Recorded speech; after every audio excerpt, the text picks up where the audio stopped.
রাজনীতির একটা খেলা নতুন ডাইমেনশনে জমে উঠেছে। বাংলাদেশের রাজনীতি নিয়ে খেলা অন্য গ্রাউন্ডে চলে গেছে। নজিরবিহীন বিদেশি তৎপরতা। দর্শক, মূল খবর, জাতিসংঘের সাধারণ পরিষদের অধিবেশনে মির্জা ফখরুল ইসলাম আলমগীরকে নিয়ে যাচ্ছেন প্রফেসর ইউনূস, বিএনপির আরেকজন নেতাকে নিয়ে যাচ্ছেন, এনসিপির আখতারকে নিয়ে যাচ্ছেন, জামাত ইসলামের ডাক্তার তাহেরকে নিয়ে যাচ্ছেন। এটা নজিরবিহীন। এই সর্বদলীয় সফর সাধারণ পরিষদের অধিবেশনে এটা কখনো বাংলাদেশে হয়নি।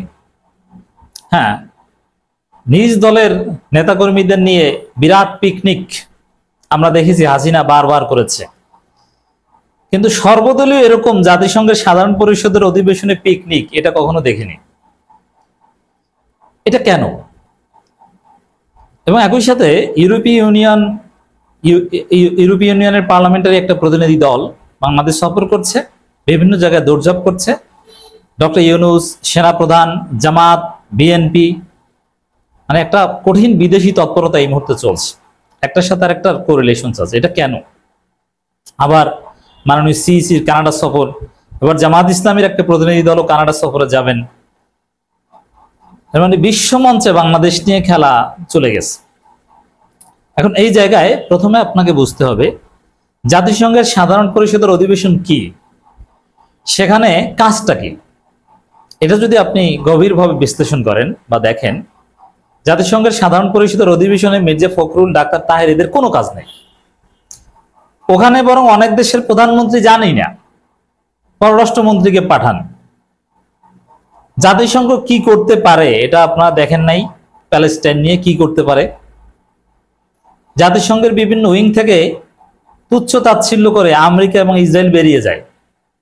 জাতিসংঘের কোনো অথরিটি ওইভাবে নাই বা সভরেন্টি নাই যে তার সদস্য রাষ্ট্রগুলোর উপরে কোনো একটা বিষয় কার্যকর করতে পারবে, এটা নাই। তো দর্শক, তো জাতিসংঘের সাধারণ পরিষদের অধিবেশনে কারা যাচ্ছে, কেন যাচ্ছে? অনেক দেশের দেখবেন যে প্রধানমন্ত্রী বা রাষ্ট্রপ্রধান তিনি জানেই না।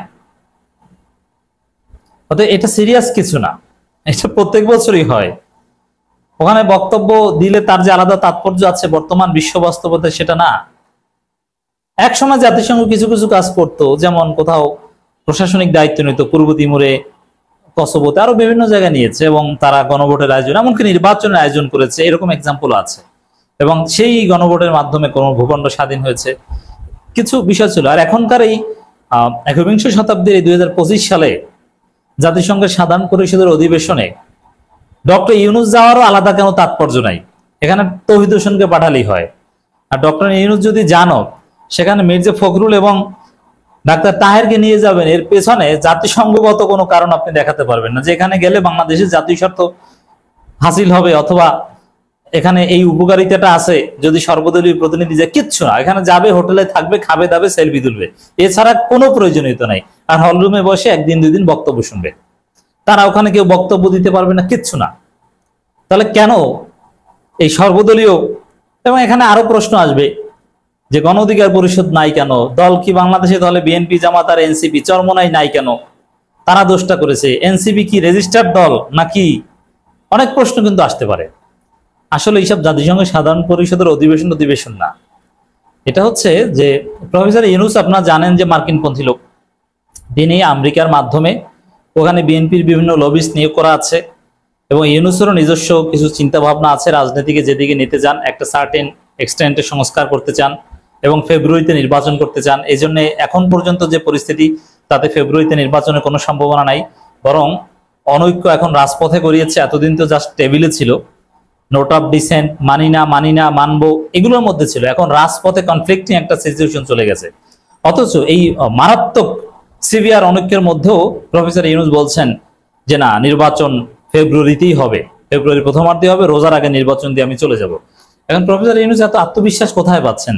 তার আত্মবিশ্বাসের জায়গা মূলত এইটা, যে এই জাতিসংঘের সাধারণ পরিষদের অধিবেশনে নিয়ে তারপরে বিভিন্ন লবিস্ট গ্রুপ বা যুক্তরাষ্ট্র বা আরো বিভিন্ন বিশ্ব শক্তি, এমনকি চীন, পাকিস্তান, অমুক তমুক, সবাই মিলে মিশে বাংলাদেশের রাজনীতির একটা ভাগ বাটোয়ারার চেষ্টা করবে, যে জামাতকে তোমাদেরকে এইটা দিলাম, তোমরা রাজি হও নির্বাচনে, বিএনপি তোমাদের এইটা দিলাম।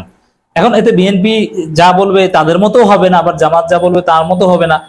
এর মানে সালিশি কি একদম ব্যক্তি যেরকম বলে এরকম হয় না, মানে সবাইকেই খুশি করে একটা মাঝামাঝি ভাগ বাটোয়ারার রাস্তা খুঁজছে প্রফেসর ইউনূস। তার অংশ হিসেবেই এই জাতিসংঘ সফর। এই জাতিসংঘ সফর বা সাধারণ পরিষদ জেনারেল অ্যাসেম্বলিতে অংশগ্রহণের নামে আসলে পর্দার অন্তরালে অনেক বৈঠক হবে।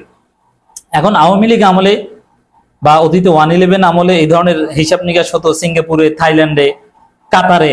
এখন এগুলো পরিচিত জায়গা, এগুলো পিনাকি ভট্টাচার্যরা বিভিন্নভাবে ধরে ধরে ফেলতে পারেন। এই জন্য জাতিসংঘের সাধারণ পরিষদের অধিবেশনের ডামাডোলের মধ্যে ফাঁকে ফোকরে তারা এগুলো করবেন, এই হচ্ছে ধান্দা, এছাড়া অন্য কিছু না। তবে এগুলো পারবেন না। কেন পারবেন না?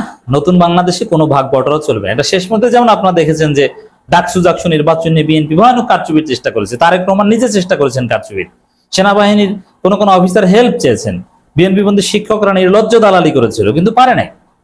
এর মানে সম্ভব না, কারচুপি সম্ভব না, কারচুপি ধরা পড়বে, এর বিরুদ্ধে জেনজি বিক্ষোভ করবে।